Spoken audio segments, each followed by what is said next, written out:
Comment motiver une équipe? C'est tellement important parce qu'une fois que les gens sont motivés, ils donnent le meilleur d'eux-mêmes. Or, la bonne nouvelle, c'est que être en équipe, réaliser un projet commun, c'est une source de bonheur. Donc, ça devrait être facile à créer la motivation puisque c'est une motivation pour se rendre heureux et pour rendre service aux autres, évidemment. Quoi faire? Bien, il faut impliquer les gens le plus possible dans la décision. Et pour ça, vous savez, des fois, on a le sentiment qu'ils savent pourquoi on fait les choses.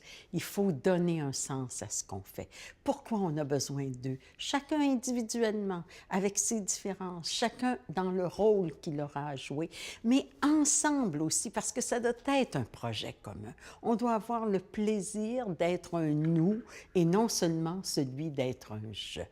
Une équipe a besoin de moyens pour réaliser ce qu'elle a à faire et pour ça, il faut l'entendre, il faut l'écouter sur quels sont les moyens dont elle aurait besoin, quel est le type de support dont elle a besoin, à quel rythme elle pense pouvoir y arriver, avec quelles ressources et comment ils peuvent se faire confiance mutuellement. Parce que chacun a besoin de se sentir efficace, mais chacun doit aussi sentir qu'il apporte une contribution essentielle à l'équipe. Évidemment, on va avoir envie de dire, une fois que vous aurez terminé, vous aurez une marque de reconnaissance, que ce soit une bouteille de champagne, que ce soit un bijou, que ce soit une fête. Mais n'oublions pas que la réelle motivation, elle est intrinsèque. La réelle motivation, c'est le sentiment d'être utile, le sentiment d'avancer, le sentiment d'avoir mis ses talents au service de l'équipe.